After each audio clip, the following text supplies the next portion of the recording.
Ex Oblivione by H.P. Lovecraft. When the last days were upon me, and the ugly trifles of existence began to drive me to madness like the small drops of water that torturers let fall ceaselessly upon one spot of their victim's body, I loved the irradiate refuge of sleep. In my dreams I found a little of the beauty I had vainly sought in life, and wandered through old gardens and enchanted woods. Once, when the wind was soft and scented, I heard the south calling, and sailed endlessly and languorously under strange stars. Once, when the gentle rain fell, I glided in a barge down a sunless stream under the earth till I reached another world of purple twilight, iridescent arbors, and undying roses. And once I walked through a golden valley that led to shadowy groves and ruins, and ended in a mighty wall green with antique vines, and pierced by a little gate of bronze. Many times I walked through that valley, and longer would I pause in the spectral half-light where the giant trees squirmed and twisted grotesquely, and the gray ground stretched damply from trunk to trunk, sometimes disclosing the mold-stained stones of buried temples. And always the goal of my fancies was the mighty vine-grown wall with the little gate of bronze therein. After a while, as the days of waking became less and less bearable from their grayness and sameness, I would often drift in opiate peace through the valley and the shadowy groves, and wonder how I might seize them for my eternal dwelling-place, so that I need no more crawl back to a dull world stripped of interest and new colors. And as I looked upon the little gate in the mighty wall, I felt that beyond it lay a dream country from which, once it was entered, there would be no return. So each night in sleep I strove to find the hidden latch of the gate in the ivied antique wall, though it was exceedingly well hidden. And I would tell myself that the realm beyond the wall was not more lasting merely, but more lovely and radiant as well. Then, one night in the dream city of Zakarian, I found a yellowed papyrus filled with the thoughts of dream sages who dwelt of old in that city, and who were too wise ever to be born in the waking world. Therein were written many things concerning the world of dream, and among them was lore of a golden valley, and a sacred grove with temples, and a high wall pierced by a little bronze gate. When I saw this lore, I knew that it touched on the scenes I had haunted, and I therefore read long in the yellowed papyrus. Some of the dream sages wrote gorgeously of the wonders beyond the irrepassable gate, but others told of horror and disappointment. I knew not which to believe, yet longed more and more to cross forever into the unknown land. For doubt and secrecy are the lure of lures, and no new horror can be more terrible than the daily torture of the commonplace. So when I learned of the drug which would unlock the gate and drive me through, I resolved to take it when next I awaked. Last night I swallowed the drug and floated dreamily into the golden valley and the shadowy groves. And when I came this time to the antique wall, I saw that the small gate of bronze was ajar. From beyond came a glow that weirdly lit the giant twisted trees and the tops of the buried temples, and I drifted on songfully, expectant of the glories of the land from whence I should never return. But as the gate swung wider and the sorcery of the drug and the dream pushed me through, I knew that all sights and glories were at an end, for in that new realm was neither land nor sea, but only the white void of unpeopled and illimitable space. So, happier than I had ever dared hope to be, I dissolved again into that native infinity of crystal oblivion from which the daemon life had called me for one brief and desolate hour. Dagon. I am writing this under an appreciable mental strain, since by tonight I shall be no more.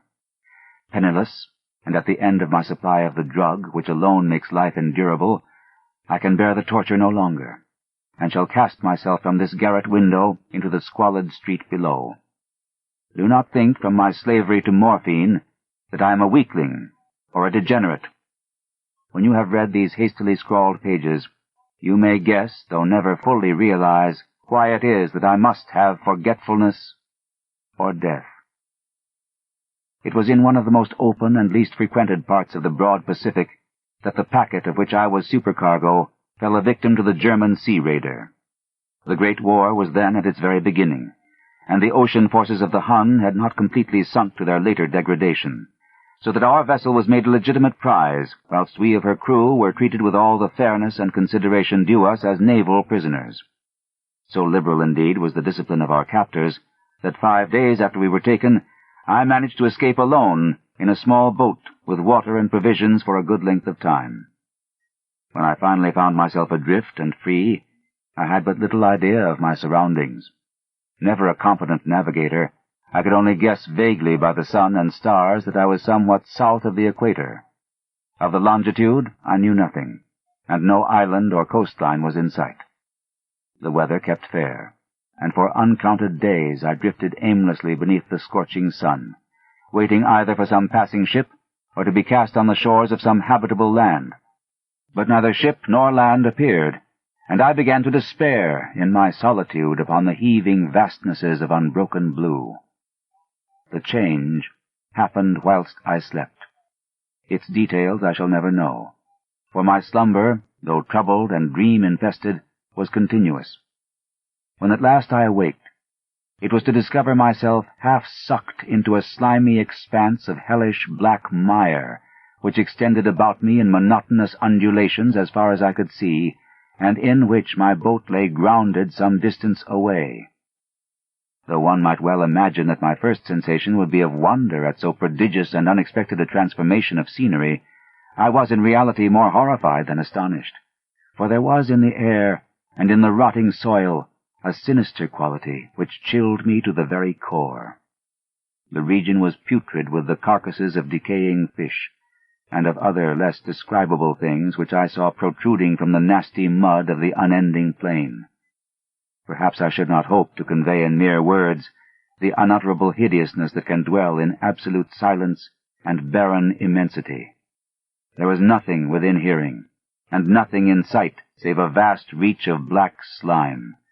Yet the very completeness of the stillness and the homogeneity of the landscape oppressed me with a nauseating fear. The sun was blazing down from a sky which seemed to me almost black in its cloudless cruelty, as though reflecting the inky marsh beneath my feet. As I crawled into the stranded boat, I realized that only one theory could explain my position. Through some unprecedented volcanic upheaval, a portion of the ocean floor must have been thrown to the surface, exposing regions which for innumerable millions of years had lain hidden under unfathomable watery depths. So great was the extent of the new land which had risen beneath me, that I could not detect the faintest noise of the surging ocean, strain my ears as I might. Nor were there any sea-fowl to prey upon the dead things. For several hours I sat thinking or brooding in the boat, which lay upon its side and afforded a slight shade as the sun moved across the heavens. As the day progressed, the ground lost some of its stickiness, and seemed likely to dry sufficiently for traveling purposes in a short time. That night I slept but little, and the next day I made for myself a pack containing food and water, preparatory to an overland journey in search of the vanished sea and possible rescue. On the third morning I found the soil dry enough to walk upon with ease. The odor of the fish was maddening, but I was too much concerned with graver things to mind so slight an evil, and set out boldly for an unknown goal. All day I forged steadily westward, guided by a faraway hummock which rose higher than any other elevation on the rolling desert. That night I encamped, and on the following day still traveled toward the hummock, though that object seemed scarcely nearer than when I had first espied it. By the fourth evening I attained the base of the mound, which turned out to be much higher than it had appeared from a distance, an intervening valley setting it out in sharper relief from the general surface. Too weary to ascend, I slept in the shadow of the hill. I know not why my dreams were so wild that night, but ere the waning and fantastically gibbous moon had risen far above the eastern plain, I was awake in a cold perspiration, determined to sleep no more. Such visions as I had experienced were too much for me to endure again, and in the glow of the moon I saw how unwise I had been to travel by day. Without the glare of the parching sun, my journey would have cost me less energy. Indeed, I now felt quite able to perform the ascent which had deterred me at sunset. Picking up my pack, I started for the crest of the eminence. I have said that the unbroken monotony of the rolling plain was a source of vague horror to me, but I think my horror was greater when I gained the summit of the mound and looked down the other side into an immeasurable pit or canyon, whose black recesses the moon had not yet soared high enough to illumine. I felt myself on the edge of the world, peering over the rim into a fathomless chaos of eternal night. Through my terror ran curious reminiscences of Paradise Lost, and of Satan's hideous climb through the unfashioned realms of darkness. As the moon climbed higher in the sky, I began to see that the slopes of the valley were not quite so perpendicular as I had imagined. Ledges and outcroppings of rock afforded fairly easy footholds for a descent, whilst after a drop of a few hundred feet, the declivity became very gradual. Urged on by an impulse which I cannot definitely analyze, I scrambled with difficulty down the rocks and stood on the gentler slope beneath, gazing into the Stygian deeps where no light had yet penetrated. All at once, my attention was captured by a vast and singular object on the opposite slope, which rose steeply about 100 yards ahead of me, an object that gleamed whitely in the newly bestowed rays of the ascending moon. That it was merely a gigantic piece of stone, I soon assured myself, but I was conscious of a distinct impression that its contour and position were not altogether the work of nature.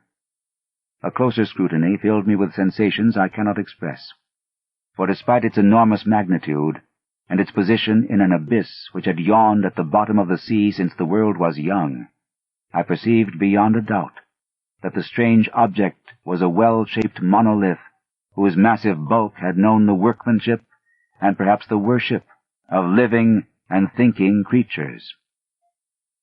Dazed and frightened, yet not without a certain thrill of the scientist's or archaeologist's delight, I examined my surroundings more closely. The moon, now near the zenith, shone weirdly and vividly above the towering steeps that hemmed in the chasm, and revealed the fact that a far-flung body of water flowed at the bottom, winding out of sight in both directions, and almost lapping my feet as I stood on the slope. Across the chasm, the wavelets washed the base of the Cyclopean monolith, on whose surface I could now trace both inscriptions and crude sculptures. The writing was in a system of hieroglyphics unknown to me, and unlike anything I had ever seen in books, consisting for the most part of conventionalized aquatic symbols such as fishes, eels, octopi, crustaceans, mollusks, whales, and the like.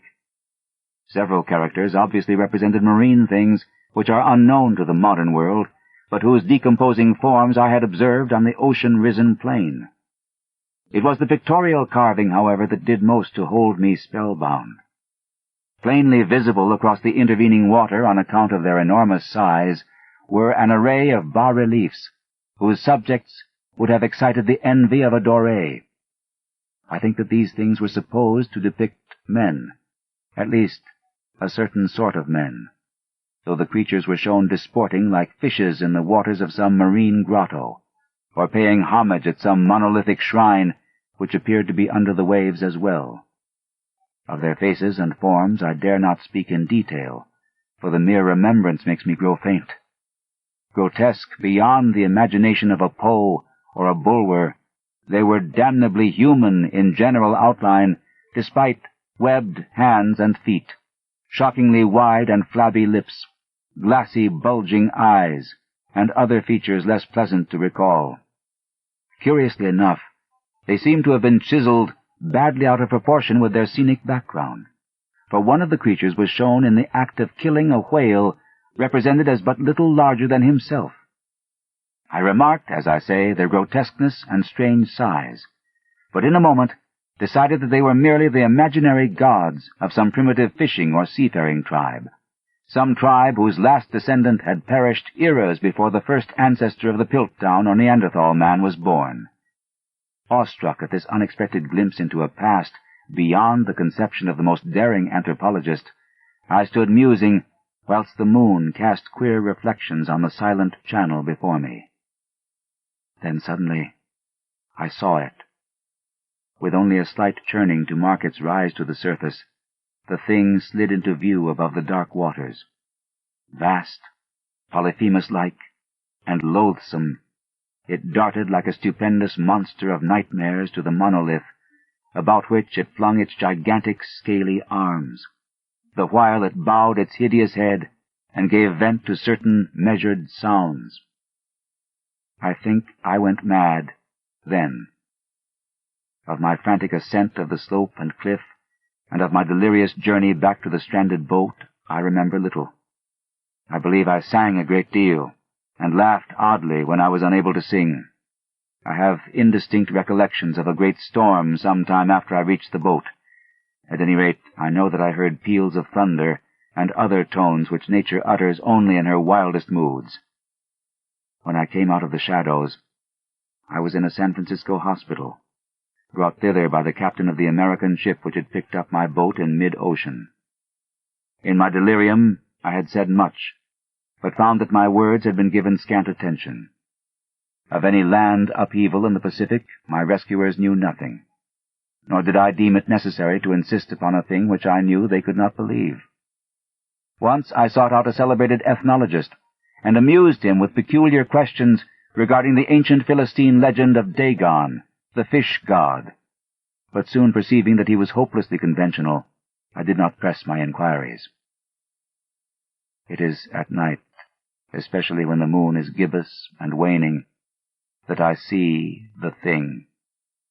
I tried morphine, but the drug has given only transient surcease, and has drawn me into its clutches as a hopeless slave. So now I am to end it all, having written a full account for the information or the contemptuous amusement of my fellow men.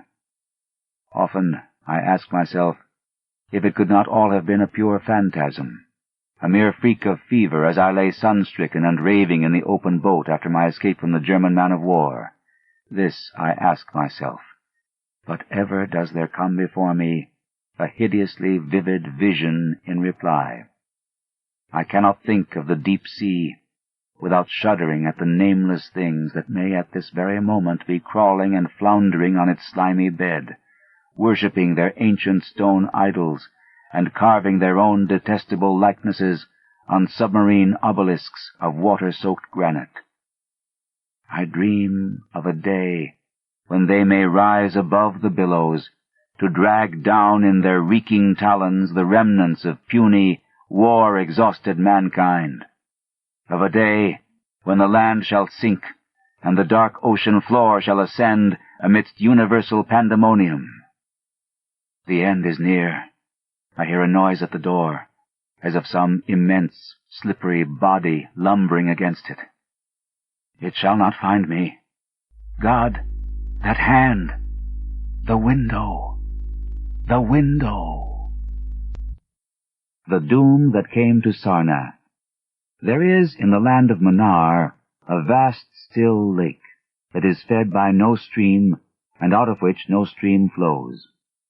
10,000 years ago there stood by its shore the mighty city of Sarnath, but Sarnath stands there no more. It is told that in the immemorial years when the world was young, before ever the men of Sarnath came to the land of Manar, another city stood beside the lake, the grey stone city of Ib, which was old as the lake itself, and peopled with beings not pleasing to behold.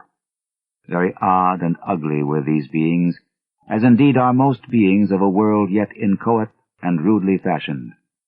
It is written on the brick cylinders of Kadatheron that the beings of Ib were in hue as green as the lake and the mists that rise above it, that they had bulging eyes, pouting flabby lips, and curious ears, and were without voice. It is also written that they descended one night from the moon in a mist, they and the vast still lake and the grey stone city Ib. However this may be, it is certain that they worshipped a sea-green stone idol chiseled in the likeness of Bokrug, the great water lizard, before which they danced horribly when the moon was gibbous. And it is written in the papyrus of Ilarnak that they one day discovered fire, and thereafter kindled flames on many ceremonial occasions. But not much is written of these beings, because they lived in very ancient times, and man is young, and knows but little of the very ancient living things. After many eons, men came to the land of Mnar, dark shepherd folk with their fleecy flocks, who built Thra, Ilarnek, and Kadatheron on the winding river Ai.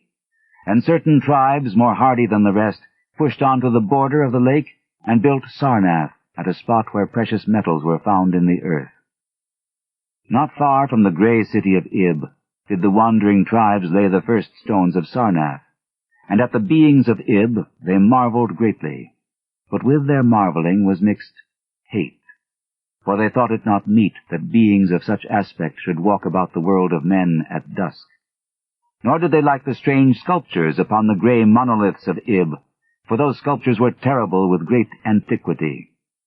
Why the beings and the sculptures lingered so late in the world, even until the coming men, none can tell, unless it was because the land of Mnar is very still, and remote from most other lands, both of waking and of dream.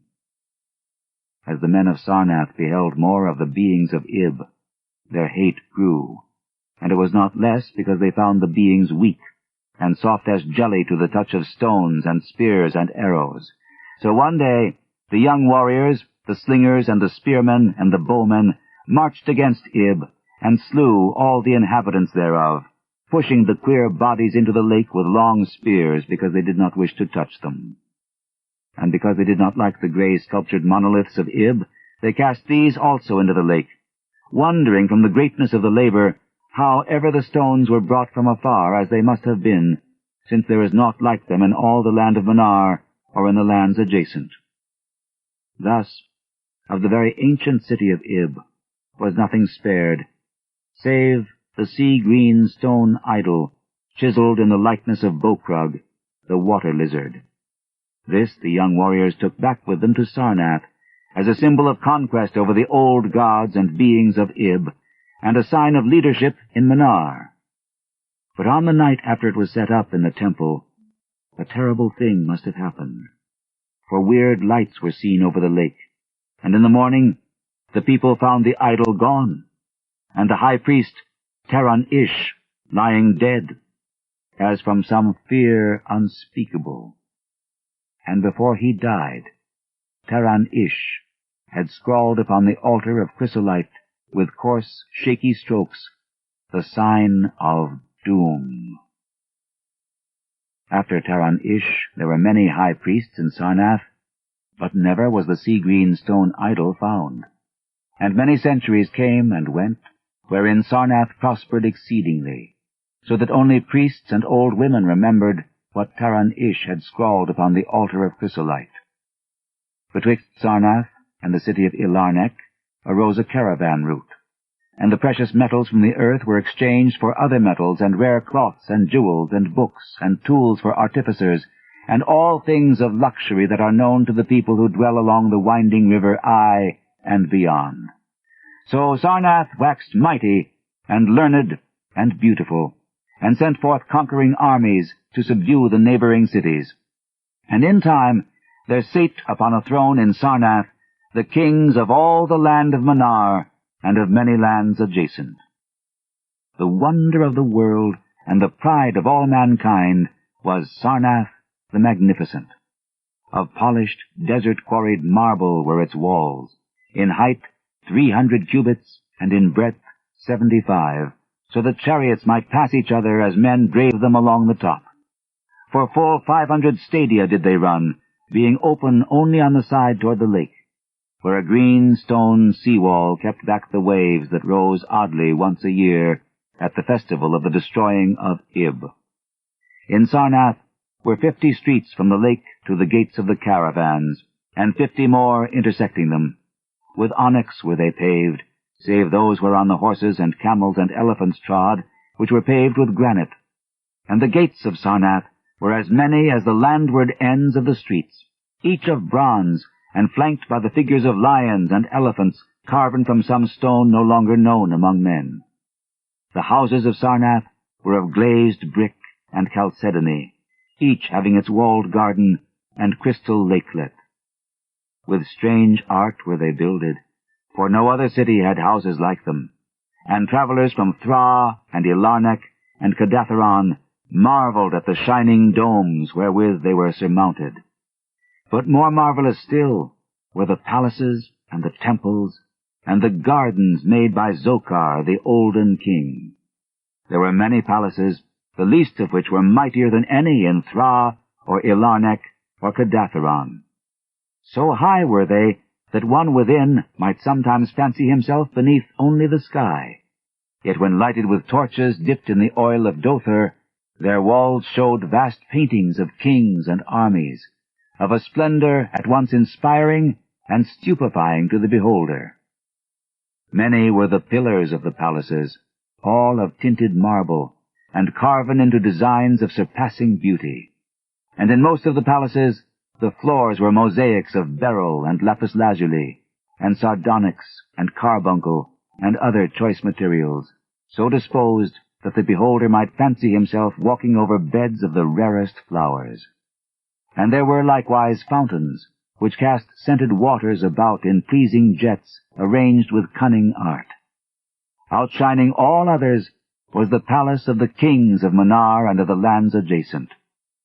On a pair of golden crouching lions rested the throne, many steps above the gleaming floor, and it was wrought of one piece of ivory, though no man lives who knows whence so vast a piece could have come. In that palace there were also many galleries, and many amphitheaters where lions and men and elephants battled at the pleasure of the kings. Sometimes the amphitheaters were flooded with water conveyed from the lake in mighty aqueducts, and then were enacted stirring sea fights, or combats betwixt swimmers and deadly marine things. Lofty and amazing were the 17 tower-like temples of Sarnath, fashioned of a bright multicolored stone not known elsewhere. A full 1,000 cubits high stood the greatest among them, wherein the high priests dwelt with a magnificence scarce less than that of the kings. On the ground were halls as vast and splendid as those of the palaces, where gathered throngs in worship of Zokalar and Tamash and Loban, the chief gods of Sarnath, whose incense-enveloped shrines were as the thrones of monarchs. Not like the icons of other gods were those of Zokalar and Tamash and Loban, for so close to life were they that one might swear the graceful bearded gods themselves sate on the ivory thrones. And up unending steps of shining zircon was the tower chamber, where from the high priests looked out over the city and the plains and the lake by day, and at the cryptic moon and significant stars and planets, and their reflections in the lake by night. Here was done the very secret and ancient rite in detestation of Bokrug, the water lizard, and here rested the altar of chrysolite, which bore the doom scrawl of Taran-Ish. Wonderful likewise were the gardens made by Zokar, the olden king. In the center of Sarnath they lay, covering a great space and encircled by a high wall, and they were surmounted by a mighty dome of glass, through which shone the sun and moon and stars and planets when it was clear, and from which hung fulgent images of the sun and moon and stars and planets when it was not clear. In summer the gardens were cooled with fresh, odorous breezes, skillfully wafted by fans, and in winter they were heated with concealed fires, so that in those gardens it was always spring. There ran little streams over bright pebbles, dividing meads of green and gardens of many hues, and spanned by a multitude of bridges. Many were the waterfalls in their courses, and many were the lilied lakelets into which they expanded. Over the streams and lakelets rode white swans, whilst the music of rare birds chimed in with the melody of the waters. In ordered terraces rose the green banks, adorned here and there with bowers of vines and sweet blossoms, and seats and benches of marble and porphyry. And there were many small shrines and temples where one might rest or pray to small gods. Each year there was celebrated in Sarnath the feast of the destroying of Ib, at which time wine, song, dancing, and merriment of every kind abounded. Great honors were then paid to the shades of those who had annihilated the odd ancient beings, and the memory of those beings and of their elder gods was derided by dancers and lutanists crowned with roses from the gardens of Zocar. And the kings would look out over the lake and curse the bones of the dead that lay beneath it. At first the high priests liked not these festivals, for there had descended amongst them queer tales of how the sea-green Icon had vanished, and how Taran-Ish had died from fear and left a warning. And they said that from their high tower they sometimes saw lights beneath the waters of the lake. But as many years passed without calamity, even the priests laughed and cursed and joined in the orgies of the feasters. Indeed, had they not themselves in their high tower often performed the very ancient and secret rite in detestation of Bokrug, the water lizard? And 1,000 years of riches and delight passed over Sarnath, wonder of the world and pride of all mankind. Gorgeous beyond thought was the feast of the 1,000th year of the destroying of Ib. For a decade had it been talked of in the land of Manar, and as it drew nigh, there came to Sarnath on horses and camels and elephants men from Thra, Ilarnek, and Kadatheron, and all the cities of Manar and the lands beyond. Before the marble walls on the appointed night were pitched the pavilions of princes and the tents of travelers, and all the shore resounded with the songs of happy revelers. Within his banquet hall reclined Nargis-Hay, the king, drunken with ancient wine from the vaults of conquered Pnath, and surrounded by feasting nobles and hurrying slaves. There were eaten many strange delicacies at that feast, peacocks from the isles of Nariel in the middle ocean, young goats from the distant hills of Implan, heels of camels from the Benazic desert, nuts and spices from Sidathrian groves, and pearls from wave-washed Matal dissolved in the vinegar of Thra. Of sauces there were an untold number, prepared by the softest cooks in all Manar, and suited to the palate of every feaster. But most prized of all the viands were the great fishes from the lake, each of vast size, and served up on golden platters set with rubies and diamonds. Whilst the king and his nobles feasted within the palace, and viewed the crowning dish as it awaited them on golden platters, others feasted elsewhere. In the tower of the great temple the priests held revels, and in pavilions without the walls the princes of neighboring lands made merry. And it was the high priest Gnai-Ka who first saw the shadows that descended from the gibbous moon into the lake, and the damnable green mists that arose from the lake to meet the moon and to shroud in a sinister haze the towers and the domes of fated Sarnath. Thereafter, those in the towers and without the walls beheld strange lights on the water, and saw that the grey rock at Curion, which was wont to rear high above it near the shore, was almost submerged. And fear grew vaguely yet swiftly, so that the princes of Ilarnek and of Far Rokal took down and folded their tents and pavilions, and departed for the river Ai, though they scarce knew the reason for their departing. Then, close to the hour of midnight, all the bronze gates of Sarnath burst open, and emptied forth a frenzied throng that blackened the plain, so that all the visiting princes and travelers fled away in fright. For on the faces of this throng was writ a madness born of horror unendurable, and on their tongues were words so terrible that no hearer paused for proof. Men whose eyes were wild with fear shrieked aloud of the sight within the king's banquet hall, where through the windows were seen no longer the forms of Nargis-Hay and his nobles and slaves, but a horde of indescribable green, voiceless things with bulging eyes, pouting flabby lips, and curious ears, things which danced horribly, bearing in their paws golden platters set with rubies and diamonds, containing uncouth flames. And the princes and travelers, as they fled from the doomed city of Sarnath on horses and camels and elephants, looked again upon the mist-begetting lake, and saw the grey rock Acurion was quite submerged. Through all the land of Manar and the lands adjacent spread the tales of those who had fled from Sarnath, and caravans sought that accursed city and its precious metals no more. It was long ere any traveller went thither, and even then only the brave and adventurous young men of distant Falona dared make the journey. Adventurous young men of yellow hair and blue eyes, who are no kin to the men of Manar. These men indeed went to the lake to view Sarnath, but though they found the vast still lake itself, and the grey rock Acurion, which rears high above it near the shore, they beheld not the wonder of the world and pride of all mankind. Where once had risen walls of 300 cubits, and towers yet higher, now stretched only the marshy shore. And where once had dwelt 50 millions of men, now crawled only the detestable green water lizard. Not even the mines of precious metal remained, for doom had come to Sarnath.